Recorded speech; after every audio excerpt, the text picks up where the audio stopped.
Welcome to the On Your Mind podcast, where we are changing the mental health narrative, bringing hope and solutions. Here's your host, Timothy J. Hayes, psychologist.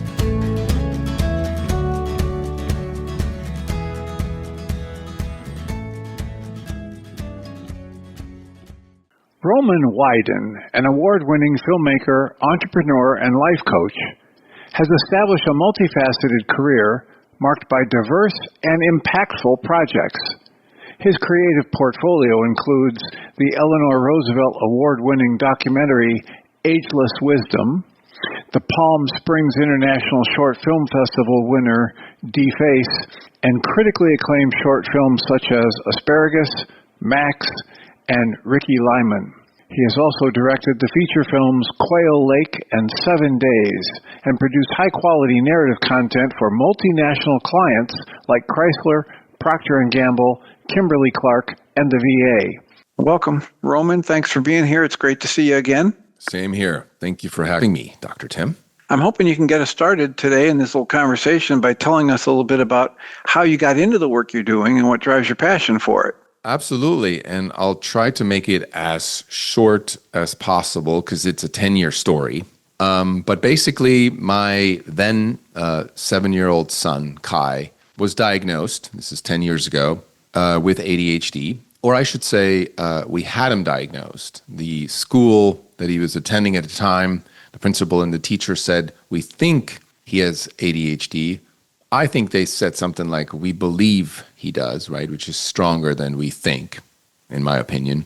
And so we had him diagnosed. I wanted to see what the establishment thinks.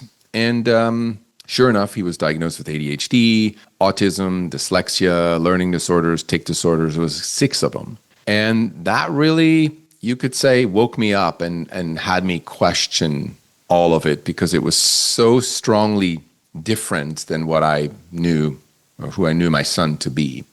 So then as a filmmaker, I decided to take on doing a documentary about it. And documentaries take time and energy and a lot of money. And that's still running in the background. But in the meantime, I needed to get the information out that I was finding, right, during research, interviewing hundreds of experts and parents and authors and educators. And so I started a podcast with the same name, ADHD's Over, and recently wrote a book called ADHD's Over because, again, I wanted this information out there for parents, right, who were going through the same thing, which I call the sort of aftershock of a ADHD diagnosis. So I wanted to create, in a way, the unofficial ADHD diagnosis survival guide.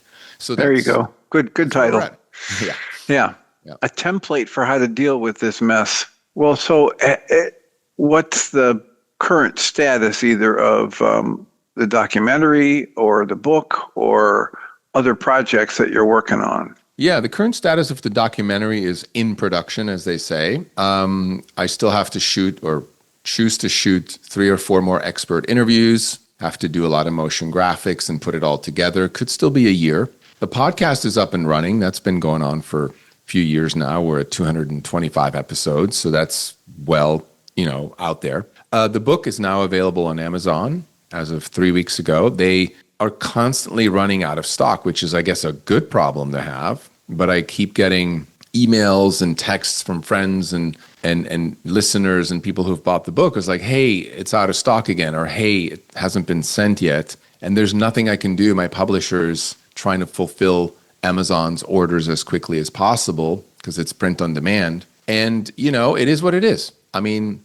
and I will just say for any listener here, and I came up with it this morning on the walk. I said, look, if a family has had a recent diagnosis, and recent, I'm talking 2 to 3 months, they can reach out to me. I will give them a free book because it's really a wedge that I want to insert between a diagnosis and the first action. There you go. Perfect. So anybody listening, if you've just had a diagnosis and you're spinning out of control and you're open to the alternative approach, please contact me on ADHDsover.com and I will send you a free book. And I can just verify for people that works because that's how you and I are talking. I just sent you an inquiry through the website, ADHDisover.com. Yeah, that's beautiful. So what have you learned, right? You get this diagnosis. or series of them 10 years ago with your son, and you dive into it and say, hey, I want to understand this better, rather than just blindly accept a label and whatever those people that label it know as experts. What did you learn? That is a great question. And I think that's what had me write the book, right? I was asking myself, or I would get the same question. Wherever I go, it doesn't matter if I'm at a party or at an event, a gathering, anything. When people say, what do you do? And this project is brought up, of course, everyone's like, oh, really? So what have you learned, or what is it? And I always tell them, like, well, that's a whole podcast episode. So here we are. So I'm glad you asked that. It's not simple, but it's something that I can, in a few words, put in one sentence, and then I can elaborate some more. What I've learned is that what we call ADHD, because it's made up, right? And when you said label, it's a triggering word for a lot of people, but a label is a made up thing, right?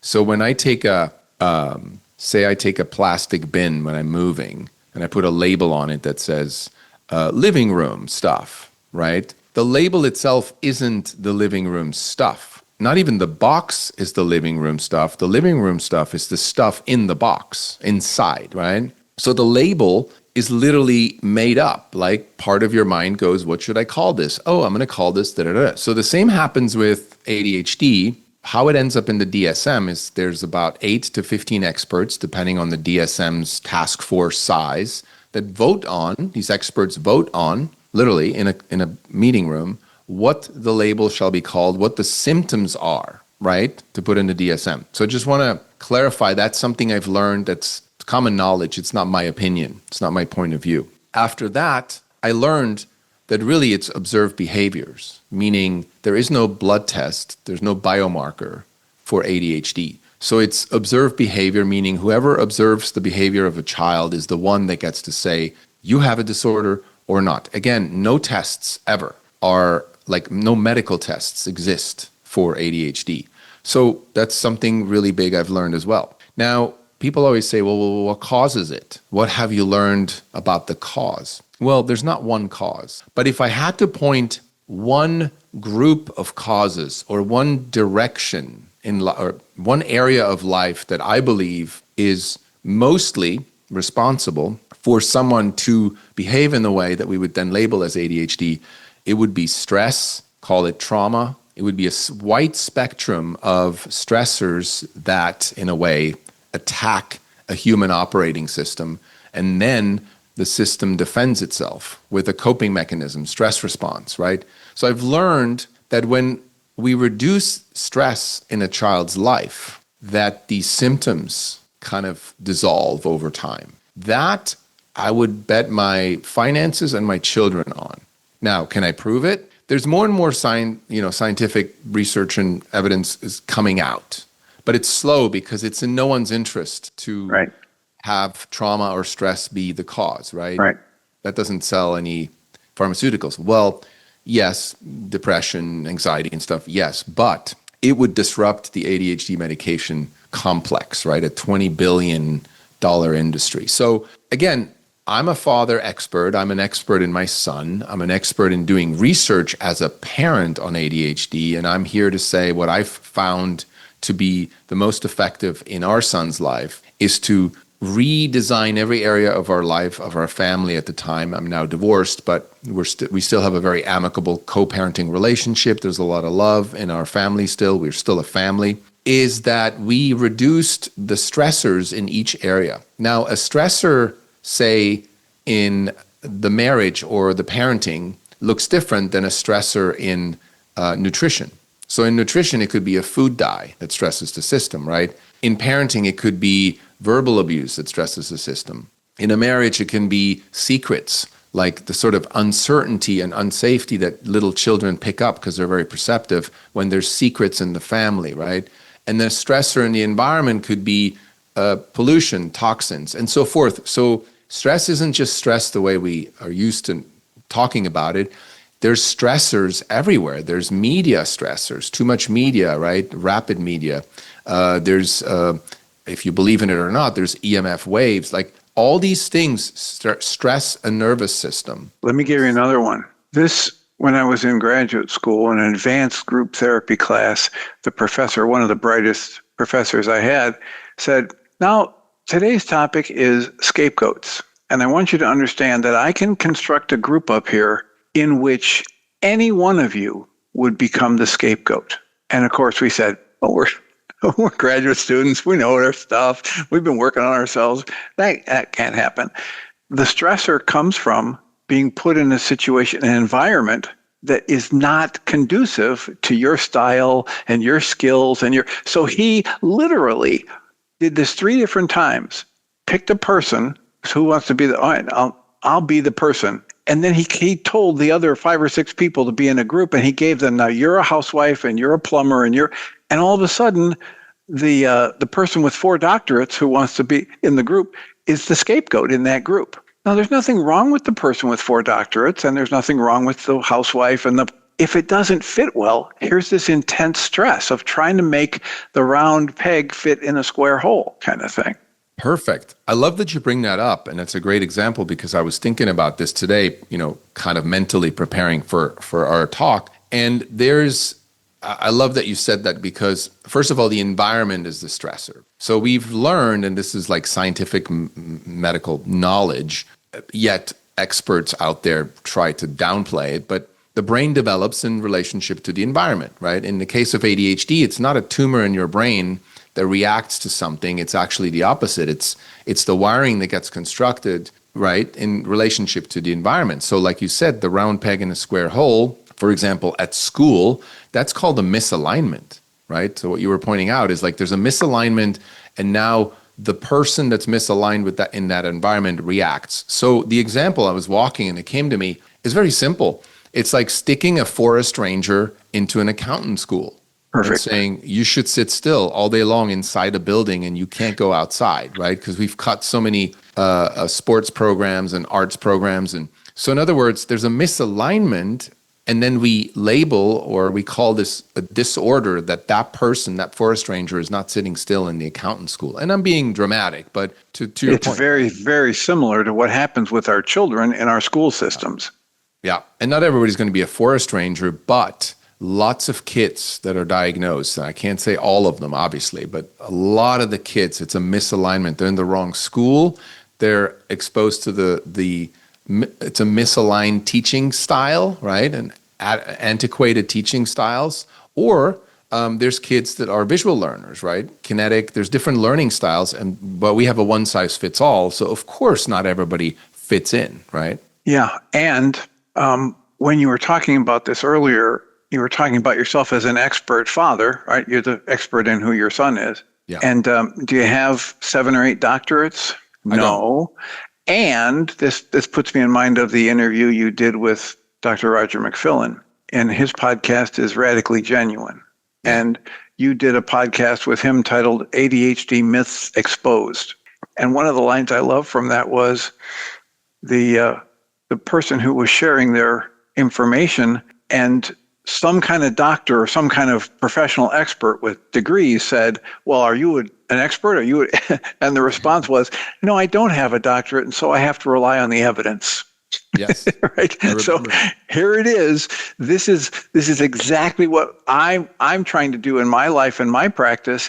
I don't care how many doctorates a person has. If they're spouting something that doesn't work for me or seems like nonsense, I go look at it for myself. I want that firsthand experience or different options, because maybe what they're saying works really well for them. Maybe that's a truth they can live with, and maybe it doesn't apply to me at all. Just like the kid, some kids just really fit in the accountant school. They love it and they click. And other kids, they need to be out in the outdoors in the forest ranger program. Absolutely. And look, everything's changing, right? With AI. I did an episode yesterday on my podcast. I think it's coming out on Monday, called Robots Don't Need Adderall. And I wanted to make a point that, if you're obedient and efficient, you're fine. No one's going to point you out and say, hey, what's going on over there? We need to fix it, right? With medication, or in the case of AI with code or whatever. So if you're obedient and efficient, you're good.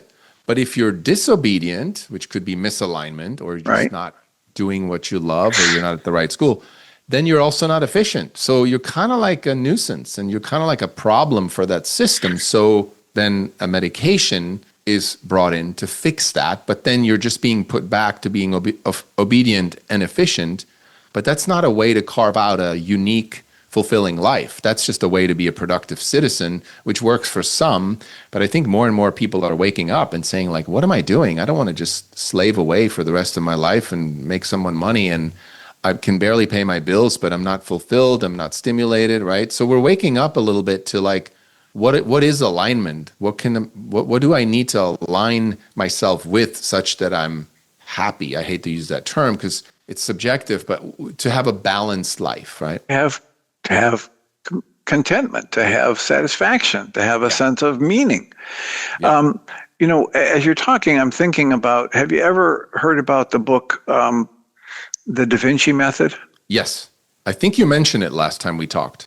Okay, but that wouldn't have been on a podcast, and so we should mention it now. But the idea is that he talks about this as though there's a way to look at every human individual as though they've got a certain level of access to inspiration, intuition, insight, creativity. And some people have a much bigger, fiber optic cable to that cloud of creativity than others. Yep. And the theory in that book is that when an individual, even if the individual is trying to be good within themselves, they want to please the teacher who says, sit down and be quiet, and they want to please the parents, even if it's all coming from inside that child, as they try to deny and suppress their urge to get up and run around and be creative or, get out their yayas, they create the tension within themselves, which manifests as things like depression, attention deficit disorder, anxiety, bipolar, mood swings, etc. Yeah. And it's really a good set of things for us to look at.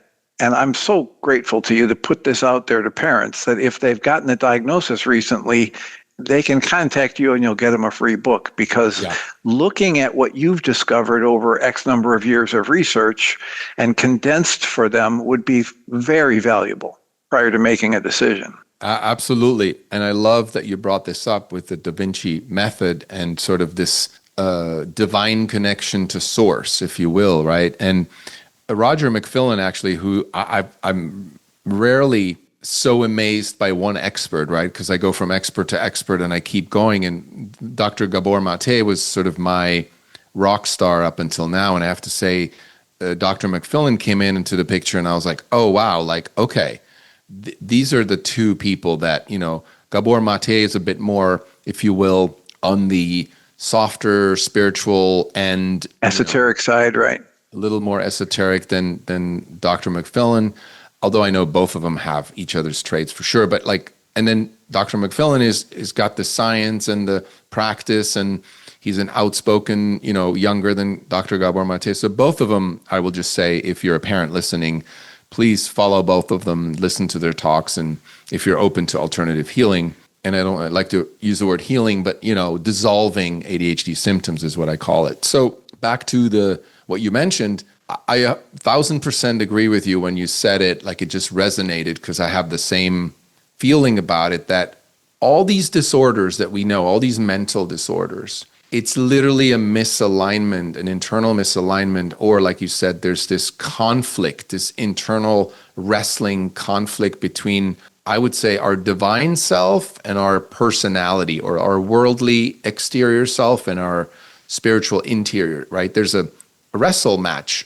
daily. And I have the same thing. We all have it. It's part of being human and finding our purpose. But what I wanted to say is that the only way, and Dr. McFillin actually wrote a beautiful article, I believe it was in his newsletter recently, that's probably on it. It's not a Substack, but it's on his newsletter. And it is exactly about that. It was like, how can we determine if someone's going to thrive in life or not? And he actually said it's not genetics, it's not circumstances, it's not luck. It's actually that variant, that if you're connected to source, meaning if you're internally referenced, you trust your intuition, you're building a life that's unique, you're not a copycat, you're not trying to dance to the tune of others, you're not trying to be, or you're not dependent on external substances or circumstances or people telling you what to do, you will thrive. That's his theory. And I've said this a long time ago, and what you said was great, because if that happens, none of these disorders would exist.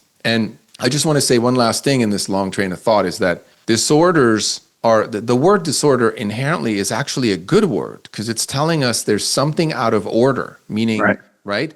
Right. But the agreement that society has given the word over time is negative or disempowering. And the way I always say I could prove it is if I went out in the street and did a man in the street interview with people that were single, and I would say, would you be open to date someone with a mental disorder? They'd be like, oh no, I don't think so, right?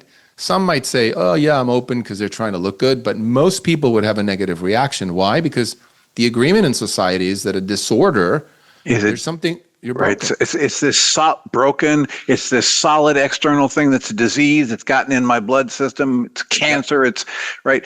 If you just take the word disorder like you did and say, oh, it's something out of order, which means if we put it back in order, we're going to have better results. The same thing with the word disease. If you just put a hyphen in there and say it's any kind of dis-ease. So let me rearrange things until I'm back in the flow or back in more ease in my life. And then it doesn't carry that heavy weight of the implication of the disorder or the disease state that is so prevalent in the meanings that we give those words in our culture. It is, and I often get accused of semantics. And I say, well, words create. So if you keep telling someone their disorder over and over again, guess what they're going to believe? That they're broken. There's something wrong with them, right? Now you really have a mental health issue, not because of the ADHD or the having a disorder. Now that person suffers from insecurity and lack of belief in themselves. That's years of therapy, right? Right. So we have to be careful as parents not to label, not because, people always say, oh, well, once I found out that it was ADHD, now I know what's wrong with me. Right. That's a problematic statement. Yes, exactly. Right? And sure, they say, well, now I know, now it explains it. Well, it doesn't explain it. It describes it, but it doesn't explain why you behave that way. Well, but here's the problem. When you say it describes it, my experience with people so often is they get the label and maybe they look at some of the symptoms that have been used to give them that label on a checklist, right? Yeah. But then when they are talking to me in my office in sessions and they say, well, that's just my ADHD taking over, or my ADHD is blocking me from taking that job, or they're not thinking about a list of traits that they have that can be used and worked with, and they produce good results in this kind of a setting, but not in that kind of a setting. You've talked about, are we hunter-gatherers in a farmer's world and that kind of thing? They're not thinking that. And so I frequently will confront them and say, please consider, instead of saying my ADHD, say my creative brain, right? My creative style, my way of interfacing with structure and creativity means that I need to do this to function in this level. Yeah. And just that much has helped a number of people if they're willing to go there. Some people cling to their ADHD diagnosis and they want to keep talking about it. And that's okay if that's what they want to do. I just haven't experienced it as being as productive as viewing this as, hey, this is me, this is my brain, this is how my brain works best. Let me optimize my results by going with that flow. Exactly. And we're all, and I put this in my book, we're all unique, as in Y-O-U, unique. You're that person, right? We always say like, oh, first of all, we're not the same. None of us are special or more special than someone else. We're just unique. And that in itself is special because if you look at our fingerprints, right, they're not, your thumbprint's not the same as mine, and no one's is. Right. And that's mind-blowing. And the same with our brain. We talk about a normal brain. The simplest way to explain, to me, that's like, that right there is the idiocracy of our psychiatry establishment, right? It's like, where is a normal brain? Is it in a museum somewhere under a bell jar? And we're literally comparing that brain wiring to all the, like someone once said, I forgot. It's bizarre.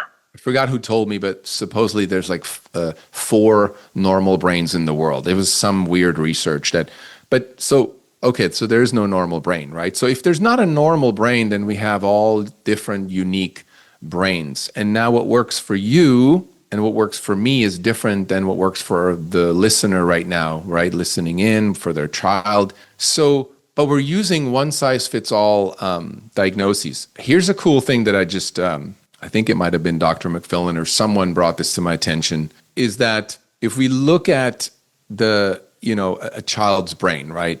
Or in the case of ADHD, there is no test. For example, people always say, well, the chemical imbalance, like that's made up. So in other words, there is no test that each individual that is getting tested for ADHD, there's no medical test that you take that would show you that your brain is out of balance chemically. And the reason why there is no test, because our brains are chemically in and out of balance all day long, right?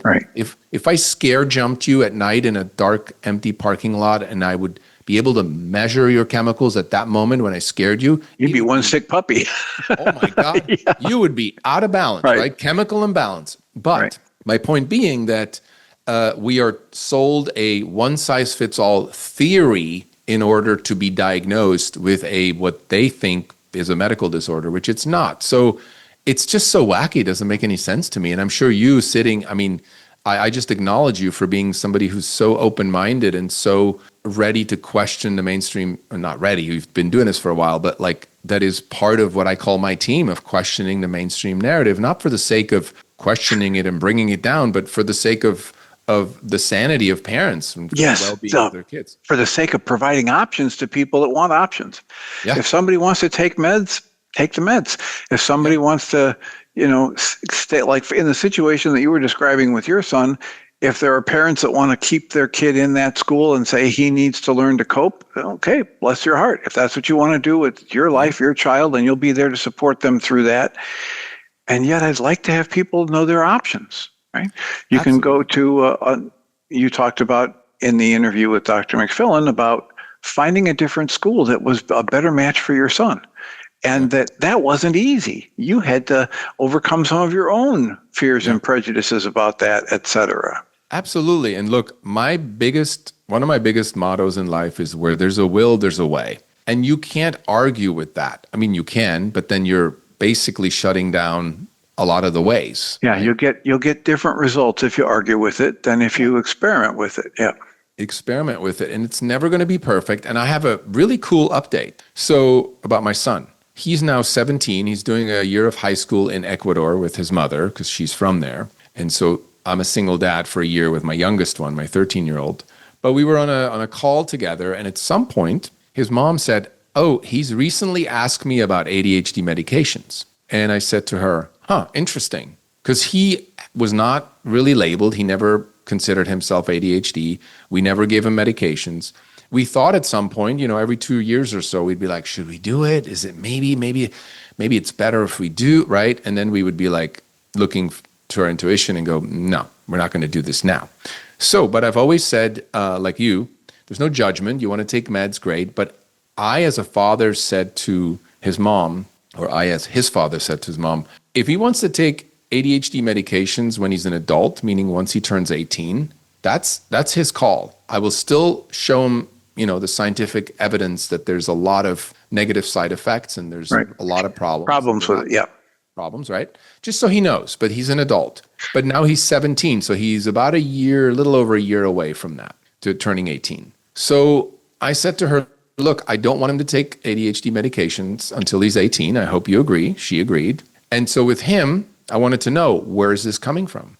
Why do you suddenly want to take ADHD medications? And turns out, his best friend, who's been diagnosed and on medications for years, that he's planning to come back to for the senior year of high school and go to his high school, meaning so they're together, right? His friend had been sort of pitching to him, hey, it's much easier to get good grades and much easier to do, right? And I said, look, I get it. Again, I'm not condemning that. I'm just saying it's not coming from him saying, I love this school, I really want to do well because I'm going to go to that college, or I want to become this professional, whatever. So it's not coming from inside. It's Right. coming from an external source. And of course, you're 17. If something is easier and you get better grades and everybody gets off your back, then it would make sense, right? So Right. just a little update, but we're handling it again intuitively by saying, if he wants to do it at 18, great, but not right now. Excellent. Yeah, I want to come back to the idea that we're living in a culture that wants us to be in competition, right? Wants us to be, who's the best, who's the loser, et cetera. And my experience has been that my life gets better when I move into collaboration and cooperation and away from all that competition. And if I'm looking at how a system works and I find fault with it, it's only my intention is to be able to help provide solutions and options, not to tear something down, but to offer the tools for other people to build something else up. So yeah, there are lots of problems with the medical model and the focus specifically on materialism and the material world, and to think that I am just the physical body or the protoplasm. And what you were talking about earlier with this, I forget whether you said connection to a higher power or source or something, but this idea of awakening to the fact that there's a lot more going on here than my five senses can clue me into. It doesn't mean I can't get access to them. It just means it's going to have to be something more subtle and more practiced than what my five senses are constantly throwing at me. Yeah, and I have this spiritual theory that I'm starting to see evidence, and I'll tell you about that. And that's called, it's about the sensitivity gene. So a little preface is that the theory was that I believe that the reason why there's a rise in ADHD behavior, I don't even want to call it an epidemic, or I don't want to call it an overdiagnosis, but even just the observation that more and more people seem to be less focused and have a harder time functioning in this world. My theory is that they're sort of, whether you believe in reincarnation or not, but I believe we're producing more sensitive humans, and that's not a bad thing. I'm not saying sensitive as in like, oh my God, he's so sensitive, again, has a negative connotation. Right. All it means that you're taking in much more information through all your six senses than the other person, right? The other meaning someone who takes in less information, or maybe their senses aren't as open and as sharp to take in information. So we get sensory overload, which to me makes sense that there's more, call them more evolved souls that are being reincarnated, or just we're evolving as a species, right? And so we have these sensitive humans. And there's actually more proof for that than there is that ADHD is genetic. There's no gene for it. There's no group of genes.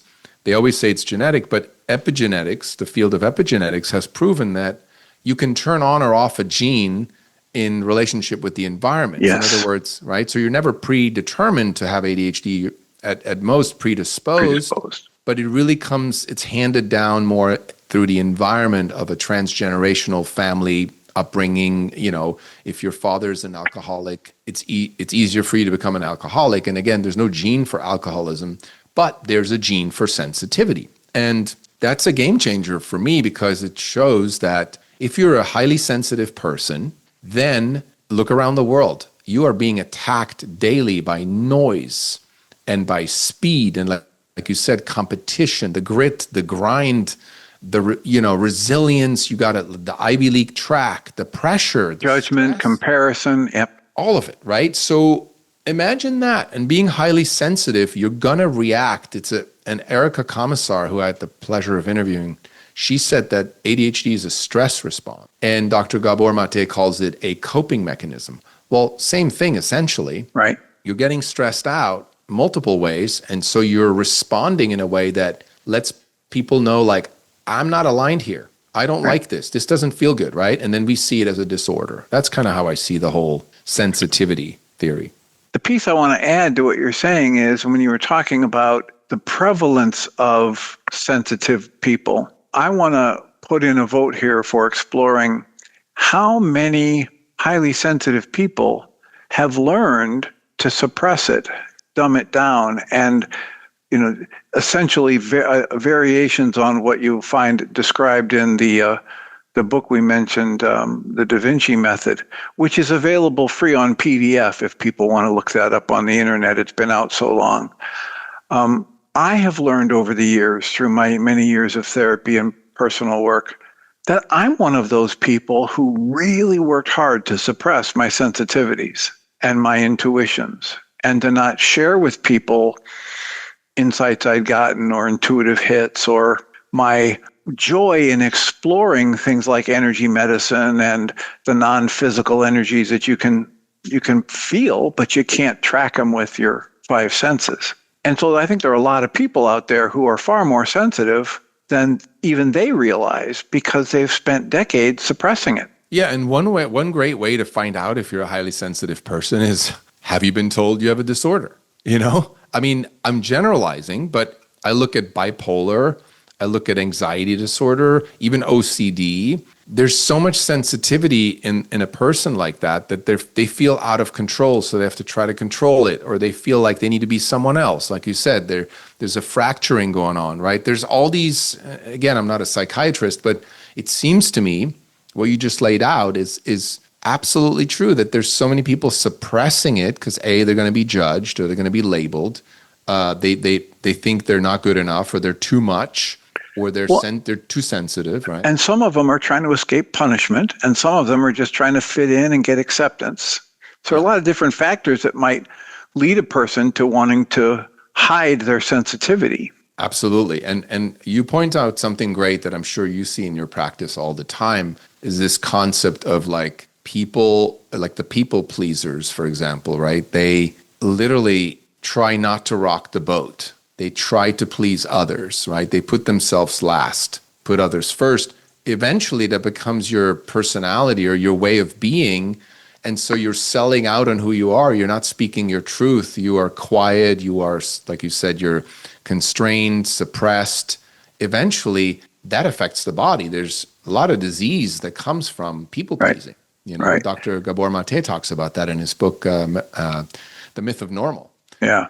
Crazy. And I just want to mention, while we're on that topic, a wonderful new book that's come out by Dr. Ingrid Clayton. Fawning is the title. Fawning? Fawning. And it's just essentially, the key point I want to make here is that this people-pleasing or fawning is a survival level adaptive choice. Yeah. And it's practiced when we're younger to literally survive in an abusive situation. And then as we get older, it just kicks in as an auto response where there's no, I don't get the chance to intervene. It's just happening. Yeah, it's how your brain is wired over time, right? And it was an adaptive mechanism at one point in time. It was very useful. And you bring up a good point here, and I may have said this in our pre-interview, but somebody once asked me, if you could sum up what ADHD is, or what the cause of it is, or the source, could you do it in one word? And I know it was like a trick question, or like all right, don't give me all your BS, just give me one word. And I was like, I don't know if I can, but then I sat with it for a few days, and one night, I woke up in the middle of the night, and I heard, not so much audibly, but, something said to me, unsafe. And I was like, well, that wouldn't be it, would it be? And I remember putting it on a big whiteboard, and I left it there for a few more days, and then I was like, oh, I get it now. So a young human being, right,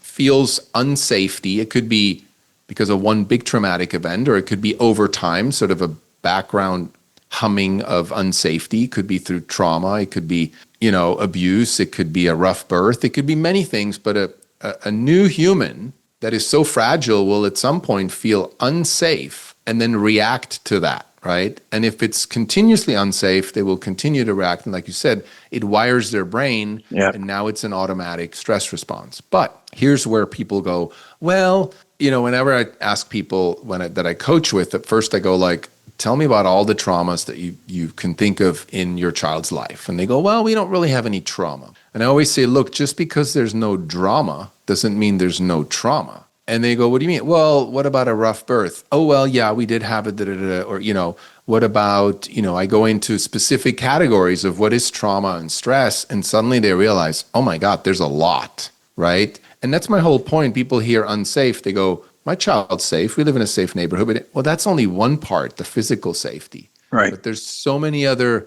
ways of feeling unsafe, especially for a new human. So I just wanted to point that out because what you mentioned, it's clear that, we have these automatic responses and then they become our wiring and then we think that's who we are and we can't change it, but that can all be rewired. Yeah. And it is at times rewired, right? And I was just left thinking as you finished those last sentences that I want people to understand that I don't have all the answers around this stuff, right? I do have, what would it be like 51 years of experience in the field. And so what I am aware of is how unproductive the system has been. It's like what Robert Whitaker points out in his book, Anatomy of an Epidemic. If these medications and the system for dealing with what we're calling mental illness or problems was so good, you would not see the dramatic increase in the number of people filing for mental health disability that we have witnessed in this culture. Yeah, yeah. And so I can point to that and say, I hope there's something better. And I'm willing to explore it. I'm willing to play with different ideas. I'm willing to understand that all of these labels they're all made up, just like all of our words are all made up. And if I can step out of that, putting the experts up at that level of minor deity, right, this MD, minor deity, and say, wait a minute, let me just see how it fits for me and be willing to explore open-mindedly and just watch, okay, if I try this, what kind of results do I get? That's great. Yeah. I can go farther. I love that. And I love that you mentioned Bob Whitaker. And I've talked to Bob many times, and he was on my podcast, and he was a great supporter for me to write my book and gave me some feedback, and just a great guy. And Mad in America, certainly, I think is a website for parents to check out. It's a little heavy, right? If you're as a parent, if you go in there, it can be heavy, but some great articles there. And I agree with you. The labels that we've created, like it's kind of like a chair. I always use it as an example. I'm sitting in a chair. It's called a chair. Used to be called maybe sitting device. Maybe it was called when the first, native or caveman sat down on a tree stump, he might have just said, oh, like feels good. And then they call it whatever. Eventually it changes over time, just like the ADHD label has changed, right? It used to be minimal brain dysfunction. It used to be ADD. Now it's ADHD. There's many names. So that alone should tell us, well, it's a label. It can be changed. Right. It's not carved in stone, right? Yeah. So for example, today on my walk, I was thinking, what would I call as a joke ADHD? I'd call it the obedience deficiency syndrome, ODS, for example. So that's the label. What if we changed it suddenly to ODS? So then if somebody would still say, I have ADHD, you'd be like, well, actually, you don't. You have, it's been changed. Now you have ODS. And you'd say, oh, okay, so I have ODS. Well, that alone shows the idiocracy of the whole thing, that you don't actually have the thing. You've just taken on a label to label yourself. And is that a label you want? Is that a descriptor, right? And if we talk about, I can never say his name, Emoto, Dr. Emoto, who did the water experiment. Masaru Emoto, yeah. Yeah. Which, again, you can call him a pseudoscientist, but that really, I think, proved that what we label something with affects the structure of that, in this case, a human, right? How you carry yourself, how you think of yourself, that affects your cells, your makeup. Everything is affected by the label, if you will. So, and the energy that gets resonated in the mind of the person that uses that label. Like you said, the sixth sense, all of it is affected in a way, and you vibrate, you have a different frequency, right? So I'm chomping at the bit here to add another example and get your input on this. Yeah. I was in this very office a few weeks ago, and a gentleman, we'll call him 40 years old, comes in and he's functioning well in his life, and he's intelligent, got a good paying job, but something's in his head about how he might have attention deficit disorder. So he decides to go to a place that does psychological and neuropsych testing. And he goes in self-referred and says, I want to get tested to see if I have ADHD. So here's this, I'll call him a young person, right? So 40 years old, that's really young. And he goes into that system and pays his good money to get an evaluation, to sit in a room with 4 to 6 to 8 hours of testing in 2 different settings, and it's an enclosed room with no windows, and it's all of these external factors that go into how he's performing on that test. Yeah. And then he gets this write-up, and he comes in, he sits over here on the love seat in my office and says, yep, just as I thought. I've got this ADHD thing. And I said, okay. And I'm smiling like I am now. And he goes, what's so funny? And I said, well, let's just think about this for a minute. In all of that testing, did they ask you about your childhood? Did they ask you about the impact of being raised by an abusive alcoholic? Did they ask you about how loud your internal dialogue is? Did they ask you about how negative that internal dialogue is? Did they ask you about how many times during the day you get distracted by your own negative internal dialogue thoughts about, I'm not doing it right, or what's that person thinking? Or did they ask anything about that or evaluate that in any way? And he goes, well, no. Right. So here's a set of test results that say, when it comes to manipulating blocks or answering on a series of numbers that you were asked to remember, or all of the other tests they have, in this very specifically quiet, climate-controlled room with no distractions, that's how you performed. And was that what do they call that? A EEG with one of those like... No, it wasn't an EEG neurofeedback. No, this was just... Okay. This was just tests. It changes over time, but we used to say a standard neuropsychological evaluation, which would have a battery of tests. Yeah. But they're usually manipulating blocks or paper and pencil or reciting back what you've just heard. Yeah. I'm asking because I went for the documentary, I went to the Amen clinic, Dr. Daniel Amen. For the brain scans? Yeah. And I didn't do the brain scans. Here's why. Because, well, 2 things. First of all, in the brain scans, they inject you with a small dose of radioactive material that travels to your brain so they can image it. I was like, right. I'm not doing that. Yeah, that won't hurt you at all. No problem. Yeah. And by the way, are you sure the radioactive material in your brain doesn't actually add to stressing the brain that then gets picked up as an image that shows that you have ADHD? It was just too weird for me, right? Right. But I did the EEG, forget the exact neurofeedback, right. EEG neurofeedback. Yeah, but again, I'm sitting there in a dark room with this, I'm not in life, doing life, and then they're like, yeah, you have a mild version of ADHD, a mild version. Anyway, besides the point, also for those of you listening, if you're thinking of, brain scans can prove that there's ADHD in the brain, it's actually not true. First of all, the DSM also doesn't recognize it as a valid method of screening for ADHD, which, is debatable to say is that, the DSM is the DSM, but still, it's not a valid method, and it doesn't, it's compositing, right? It's not one image, it's not live, you're not out in the world, and those people who are most honest about it are very careful in the words they use to share the results with you. Like, this pattern in your brain is similar to people who have reported blah, blah, blah, or been diagnosed with blah, blah, blah. And when you pull it all apart like we're doing now, what does that mean that they were diagnosed with? Somebody labeled them, and that was all. They didn't take blood and say, here's German measles. We can give them, this to combat the German measles. It's not a definitive thing, and it's different from person to person.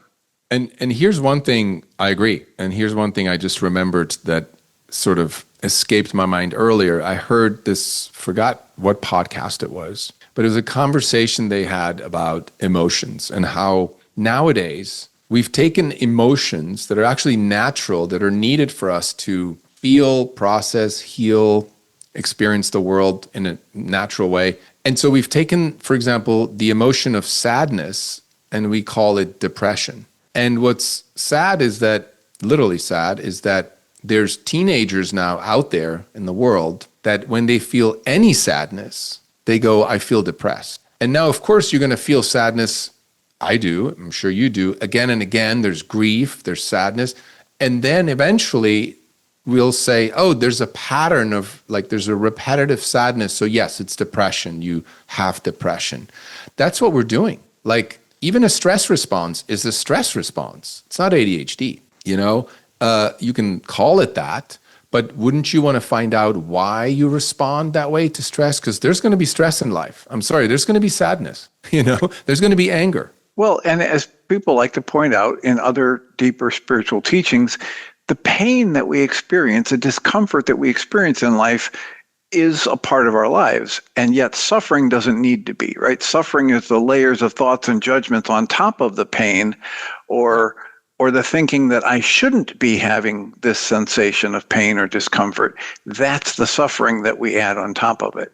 And then the pharmaceutical industry sells you a medication to end the suffering. So I 100% agree with you. What you just laid out is kind of what we're doing, right? It's like, oh, yeah, if we create suffering, if we not create, but if we make people believe that they're actually suffering, then we can sell a pill.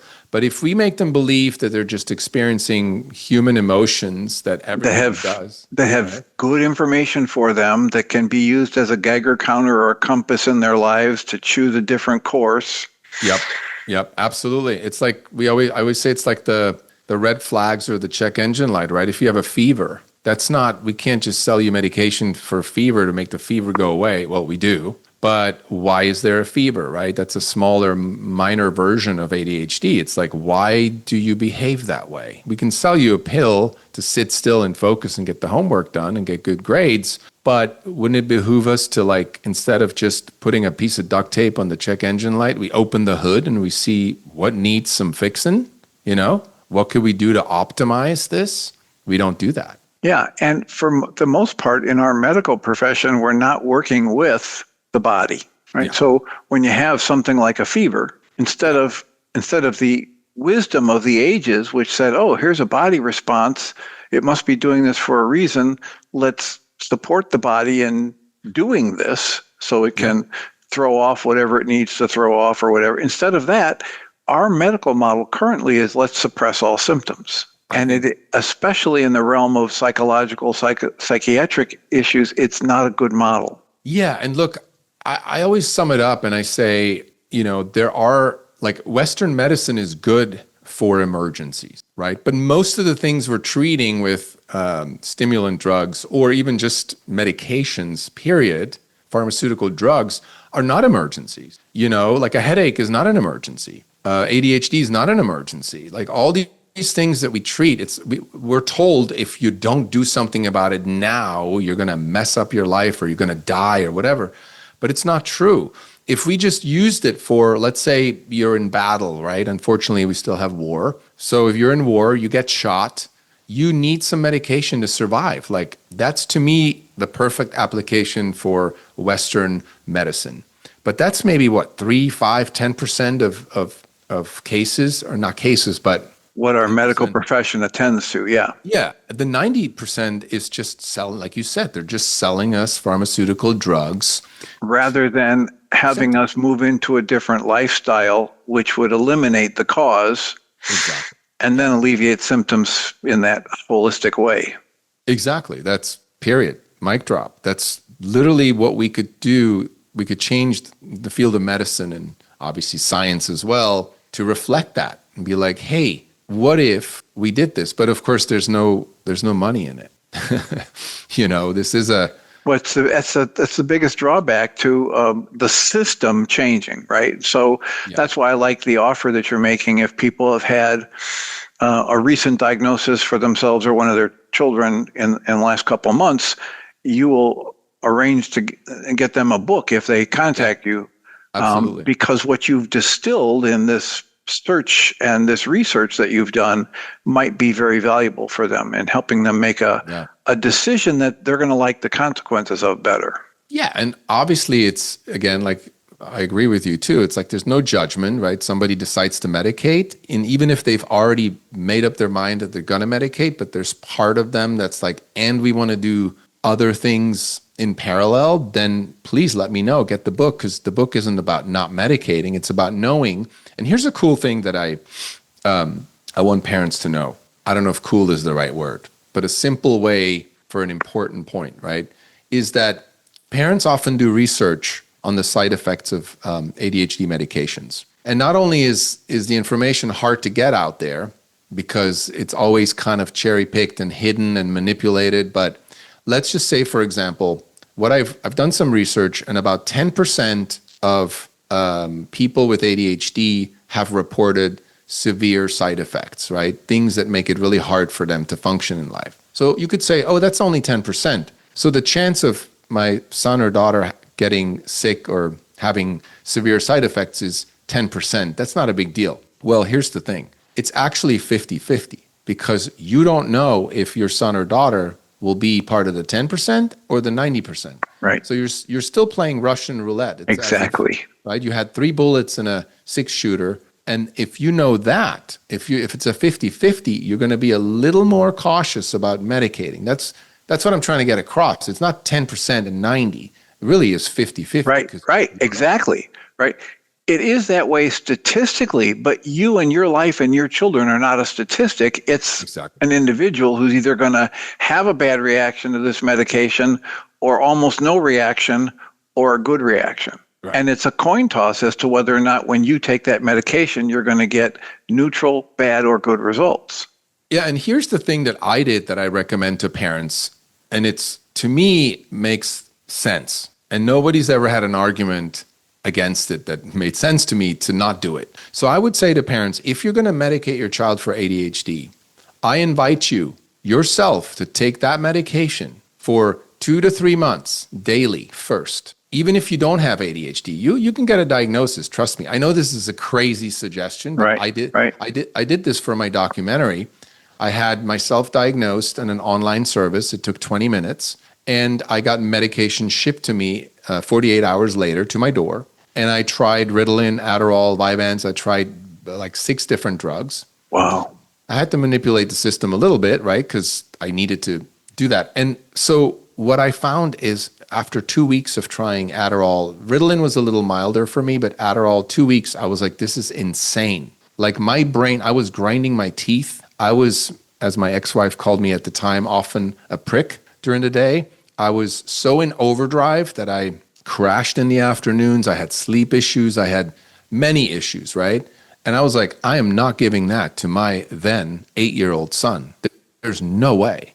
But I knew not only intuitively, but now I really was like, these are intense drugs that we give our children, right? So if you can do that, I would say try it yourself first and then see if you still want to give it to your child, you know? Yeah, I like, although I'm not in a position to do the same kind of thing. Of course. I interviewed Dr. Leela Masumi, who was a functionally medicine-trained psychiatrist.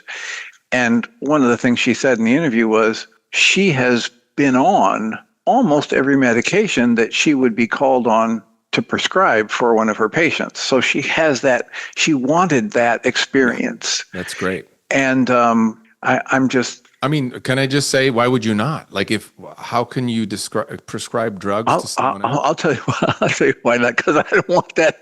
I don't want that in my system, right? No, I but that's a really good litmus test, so to speak, right? If I say, oh, sure, come on, I'll try it, then maybe it's okay for me to do. But if I go, wait a minute, do I really want that? I don't have the same label as that. If I'm worried about what it's going to do in my system, why aren't I that worried about what it's going to do in my kids? Right. Yeah. So the other thing I want to do before we run completely out of time here is applaud you for and bring up the topic of acknowledging the parental role in the family system in which a child might behave in such a way that they get the label. And I was deeply moved and heartened by your revelation in the interview with Dr. Roger McFillin that you recognized the marriage wasn't perfect. The family environment wasn't pristine. There were these unspoken dynamics and powers. You want to give a little talk to that, please? I'd be happy to, and I'm an open book, and I checked in with my ex-wife, my co-parent, about that, and she's said years ago that please share what you need to share, right? So there's nothing hidden. So the key point here is transparency. Like I realized that first of all, I wasn't very present, very emotionally aware, very even emotionally present with my first son, right, Kai, who's the one that got diagnosed. So that's one thing I realized is I was very absent. I was sort of 1 foot out the door always because I was like, I was restless. I was like I was looking for fulfillment in life, right? And so I wasn't very present that way. His mom, I don't want to label her as a workaholic, but she loved working and got a lot of value from that. So she was just really busy, and she built the company from scratch. An amazing woman, powerful, creative, really, really knew how to build a company and work and have employees. But she was so busy, and she worked up until, I don't know, 3 days before birth, right? At her desk, working with a pregnant belly, right? So again, there's a lack of presence there in a sense as a parent, right? Not just before birth, during pregnancy, but also after birth. Then our marriage was really on the rocks isn't even the right term. We were so disconnected, partially because I had infidelity in my life. I own that. I've, became transparent with that, had a full disclosure, worked on my own addiction around sex and love. That was a long process, still is. But again, it's a trauma, right? I've had my own traumas as a child, and I brought that energy into my family, into the space with my children. Then there was just general stress in the household. At the time, we had a nanny that would help out, and so we would just sort of give our kids to daycare and nanny, which there's also been studies now that what we do in daycare, what we do is quote-unquote sleep training, all these things. Again, stress, right? And it's our firstborn, so everything was heightened. So all of these things, eventually I was able to take responsibility and say like, oh, I can see how I was being at the time contributed to this unsafety, my son feeling unsafe, having a stress response, needing to cope with that, and that wired his brain in a certain way. And so is it my fault? No. Did I do something wrong? No. Is it something you can take responsibility for and change? Yes. Yes, 100%. And his mother does that too. We take 100.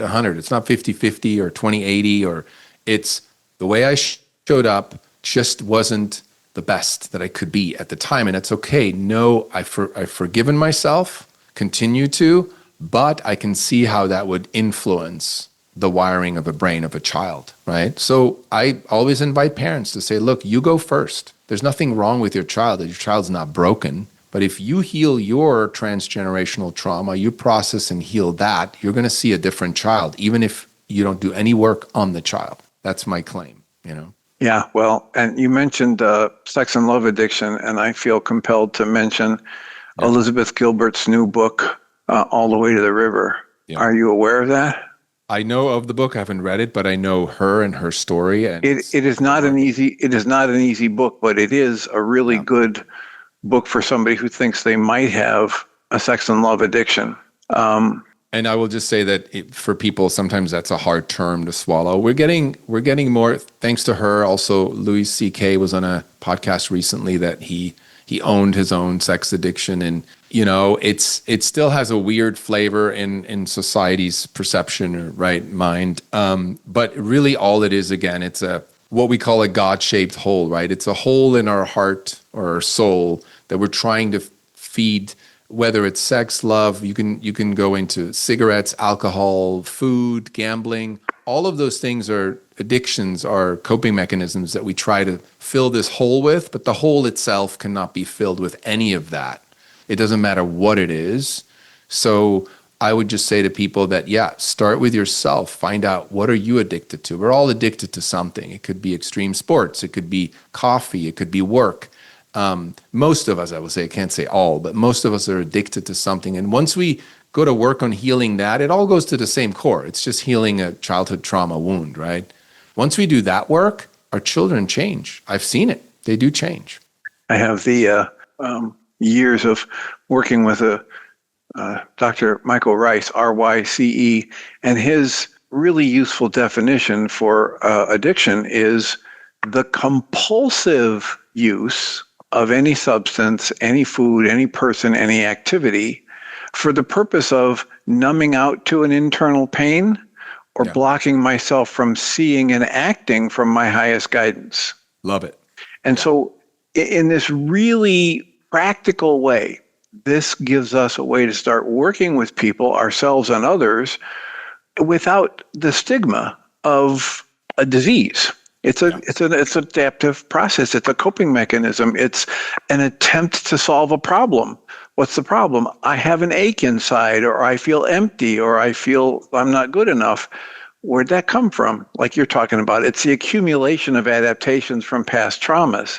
And what's a trauma? Well, it's the download of energy and beliefs that I take in as I go through an event in my life that I feel is too much for me to deal with.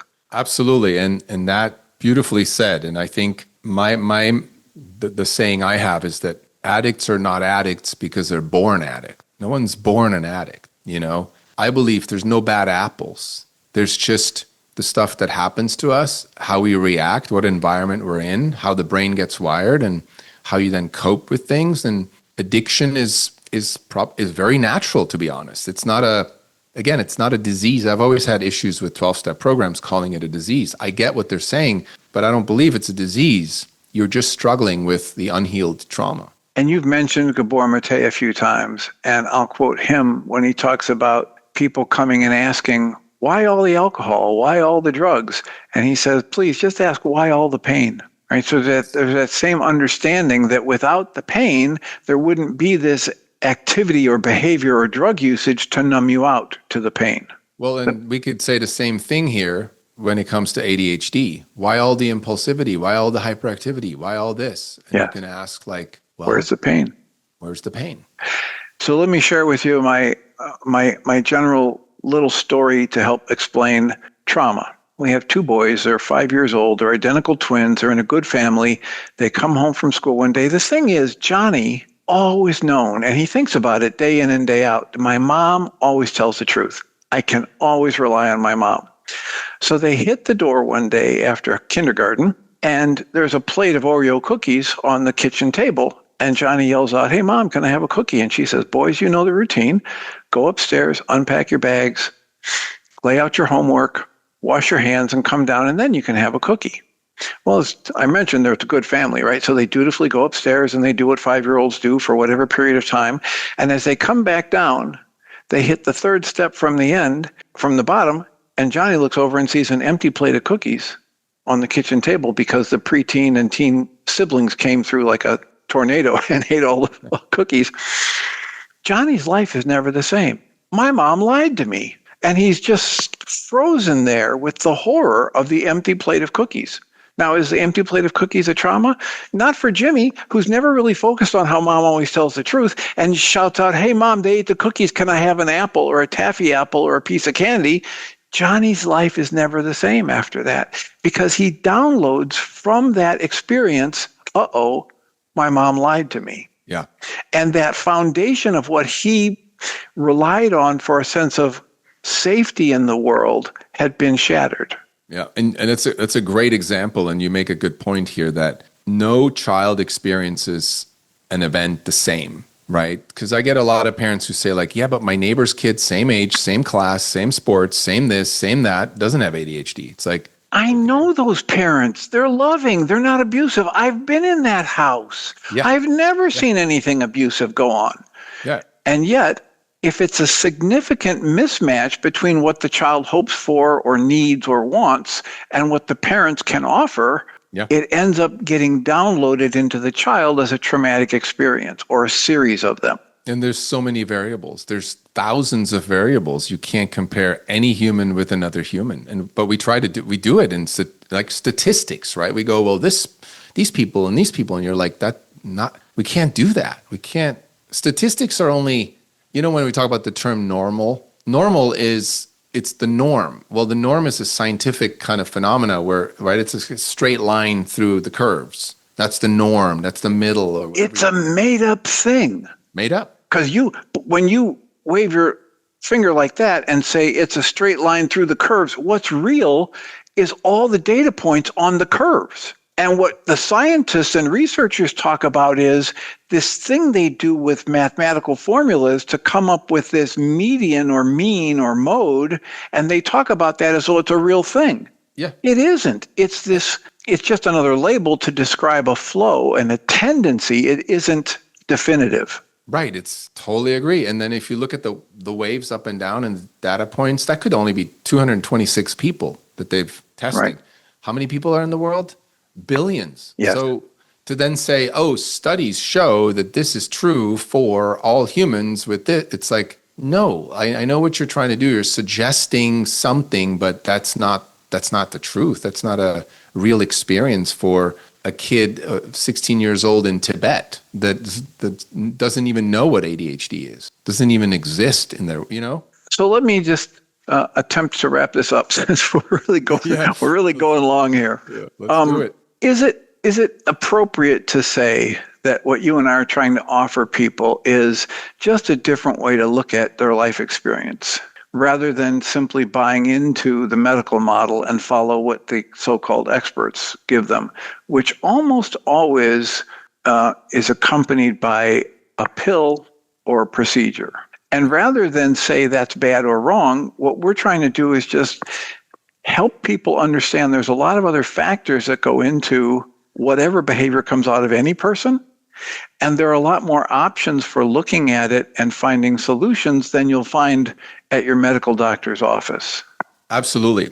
I agree with you. I never, like you said, I love what you said earlier. You said, I don't have all the answers or I don't have the truth, right? I don't either. I always use this example and you mentioned the perspective shift, right? When you have a traumatic experience, you react a certain way to the experience. The experience isn't the trauma. It's kind of how you interpret it or process it or what you do with it. And so let's say you're an angry person and you're always angry and angry and angry, and that's just who you are. And eventually you take medication to be less angry. Where I come in, and I believe you as well, where we come in is we say, hey, so you got this issue and you're thinking of maybe medicating it or doing it in a sort of mainstream narrative kind of way. We have a suggestion. Are you open for a perspective, right? And then we basically explain that, look, you can be angry at this event, or you can be as a result of an event, or you can choose to not be angry, right? You literally have a choice. And if we were to explain it in many different ways, and suddenly maybe they go like, you know what? You're right. There's what happens, and there's what I make it mean. And what I make it mean is what gets me upset, not what happens. So if I change what I make it mean, I'll be less upset. Okay, I'll try that. And they try it, and eventually they're less angry. They don't need medication. That's all I think we're trying to do here, is to say, are you open for a perspective shift that might even benefit you or your child, or, such that you can live a more fulfilled life? If I can do that with my message in my book, and if you can do that through your podcast and your work, I think we're doing a good service to people, I think. That's my opinion. Yeah, I would have to agree. And I think that the number of people I've worked with over the years, that their life situation would be really good evidence for how the medicine isn't the real answer, and it's not, the absence of medicine isn't the real problem. In situations like, here's a 7-year-old boy and the parents are divorced and they're living separately, and the one parent decides we need to medicate, and so gives attention deficit disorder medication to the child whenever the child is at that parent's house, in an effort to cope with really unacceptable behaviors that are happening. I don't want to whitewash this. It's not like the 7-year-old at that house was a model citizen, right? There were problems. Yeah. In an effort to deal with them, the parent gave medication. The other parent never experienced those behaviors from that same 7-year-old. And whenever the 7-year-old is at the other house, doesn't get the medication and doesn't have the acting out behavioral problems. Yeah.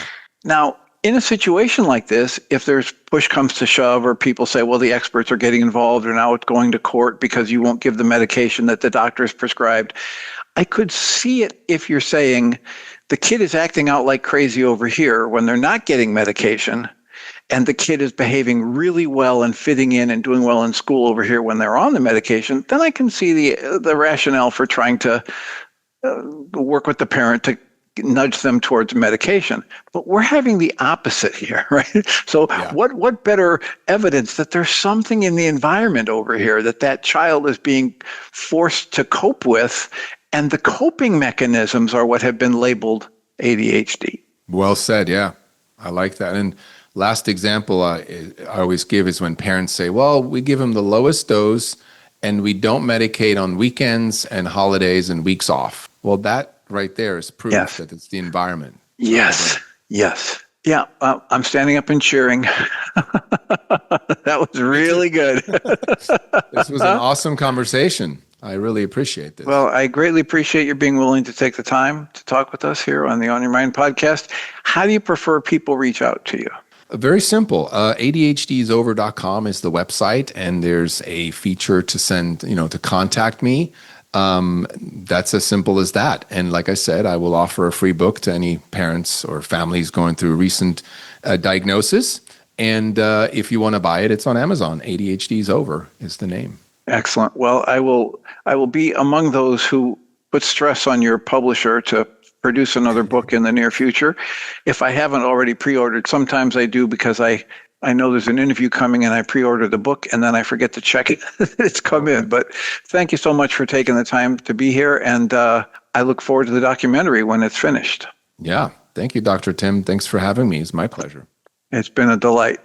Roman Wyden, an award-winning filmmaker, entrepreneur, and life coach, has established a multifaceted career marked by diverse and impactful projects. His creative portfolio includes the Eleanor Roosevelt Award-winning documentary Ageless Wisdom, the Palm Springs International Short Film Festival winner Deface, and critically acclaimed short films such as Asparagus, Max, and Ricky Lyman. He has also directed the feature films Quail Lake and 7 Days and produced high-quality narrative content for multinational clients like Chrysler, Procter & Gamble, Kimberly-Clark, and the VA. Currently, Roman is developing the documentary ADHD is Over, which aims to address what he perceives as a one-sided and incomplete narrative surrounding ADHD. Additionally, he is the creator and host of the ADHD is Over podcast, where he has interviewed leading experts in the field, including Dr. Gabor Mate, Dr. Bruce Lipton, Dr. Bessel van der Kolk, Dr. Erica Commissar, and Dr. Stephen Porges. In addition to the ADHD is Over project, Roman is a certified conscious parenting coach with a particular focus on empowering parents of neuro-unique children to lead more authentic and fulfilling lives. He understands the unique struggles and triumphs these families experience, and he's driven by a deep desire to offer personalized guidance and unwavering support. You've been listening to the On Your Mind podcast, offered by Journey's Dream, where we support people through mental health challenges to a place of true and lasting well-being. If you love our show, we invite you to visit onyourmindpodcast.org to join the conversation, access the show notes, and discover our helpful resources. Thank you for listening.